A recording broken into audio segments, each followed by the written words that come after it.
wetwogerera ye Pastor Bujjingo bamuvunaana gwa butemu naye nga mwasibye mutya yonna gye musinziira okubeera nga ate mumpuliriza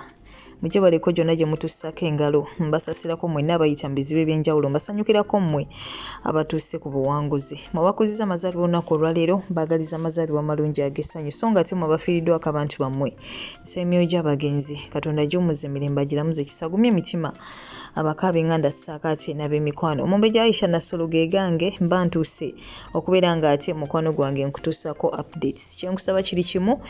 subscribing ate kakakadde olimu okubeera nga ate missing out yes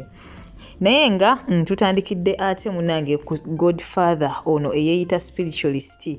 Godfather yavuddeyo olunaku lw'eggulo bw'atyo n'atutegeeza nga waateebereza okubeera mbu bamuwadde obutwa era nga kino kyavudde kubeera mbu yabadde awulira ng'olubuto lumuluma n'omutwe mbu ebitamubeerangako obulamu bwe bwonna so ye n'avaayo n'atugamba mbu balabika baamuwa obutwa mu kkomera gye yali ekinajjukirwa nti munaku eziyise bamutwalako awo mu kkomera nga bamuvunaana ebintu eby'enjawulo so yagamba mbu ateebereza okubeera nga munange mb'oba oli awo bamuwadde obutwa omukulu ono wabula olunaku lwaleero ate yavuddeyo bw'atyo n'atutegeeza nti kati ali bulungi eyatuwandiikidde awo ku Facebook page ye bw'atyo n'atutegeeza nti ali bulungi kubanga abagoberezi be bangi bambi babadde mu bweraliikirivu so nga ate ebyo mbitadde ku bbali ye Spice Diana nga we tumumanyi n'omutima gwe ogwo omulungi oguyamba abalala bw'atyo yabadde awo ku stage ng'ayimba ne wabaawo omwana ndowooza yamusanyudde era bw'atyo omwana n'avaawo ne school fees wa $30 beddu Spice Diana ebintu nga binene aludde ebbanga ng'abikola n'agenda eyo n'akola charity kugamba nayamba abaana abatalinaako mwasiriza era nga tusaba oba oli awo n'abayimbi abalala bakoppeko ku kintu nga kino abo abatakikola sigambye nti yekka yakikola n'abalala bangi bakikola wabula batakikola kino nakyo bakikoppeko bayige okuddiza eri abantu abantu we balaba ng'oddiza ku society nabo baddamu amaanyi agabeera ng'ate bakusapootinga ggwe mu kyonna mukwano gwange ky'obeera okola so Spice Diana ebambi weebale nnyo weebalire ddala so ng'ate ngenda kuba ate ensembyayo Pastor Bujjingo waliwo omukulu bamuyita Uncle Bean saako n'omukyala bamuyita Pacho bano bo kwegamba balayika program zo ze baavirayo ddala okubeera nga bakola oba interview ez'enjawulo zirina kubeera nga ate zitambulira ku Pastor Bujjingo specifically kati nno Uncle Bean ye yavuddeyo bw'atyo ng'alumiriza Pastor Bujjingo obutemu mu katambi kengenda okubeera nga nkulekerako maaso kaawo era nga bw'atyo ayina n'ensonga ze zatuwadde ye nga yeko sigamye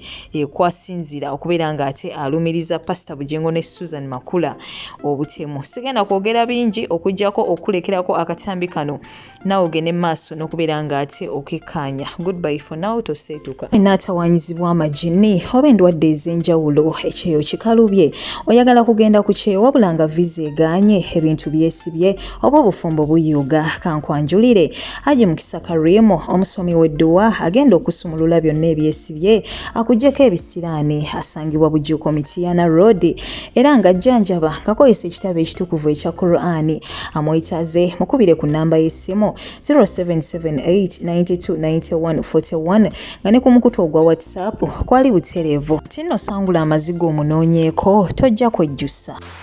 Bujjingo ye most gye tulaba ye Bujjingo muki Bujjingo asembayo obubi gwe tulaba kati Bujjingo mutemu kyobutemu kizeemu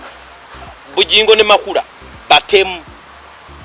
batya abasinga sitaani era okusuza sitaani mu nju okusuza Bujjingo mu nju osula ne sitaani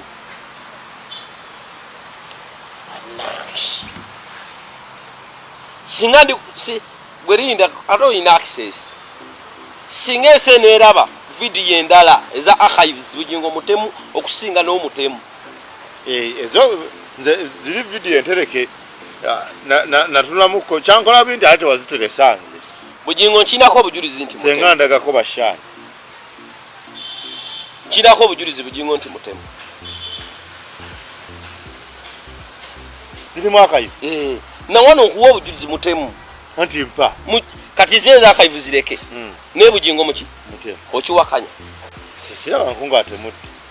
nkiwakanya kwasira bankunga atemudde abaana be bajja ne bamugamba twagala school fees yali Jennifer ne Gundi ne Winnie ku Soroti n'abagamba mizimu mmwe munviire mirambo mmwe naye nga batambula kiri yali abalaba mu future y'okubatta sekendire bwe yajja ng'omwana waanonye fiizi ng'azinonye ew'omuntu gw'amanyi nti azirina ye kitaawe era ye kitaawe amuzaala n'amugamba nti daddi mbadde nnonye fiizi namugamba mizimu mmwe munviire mirambo mmwe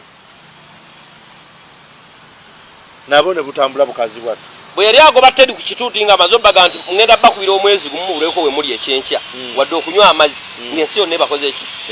yaga nti omulambo gwa Dolini gwe mutalaba wano ne nnyina waagwo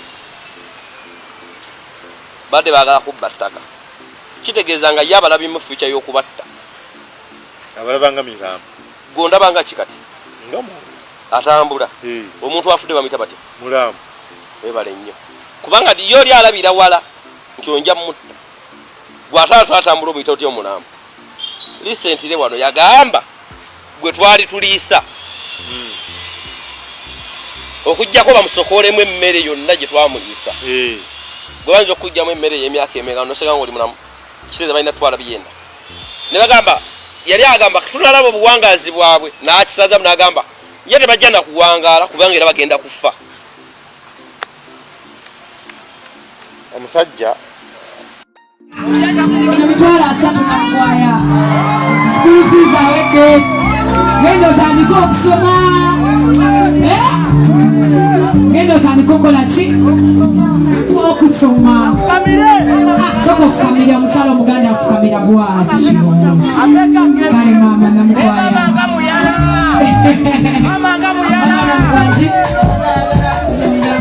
agakuziniramu tukubire endongo namukwaya tuzinemu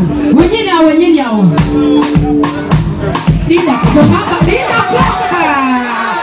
ono tunamuwona azine sente zirindako agenda funa amaanyi ng'akutte ku sente tukubire ayinamu n'amazina tukudde mukama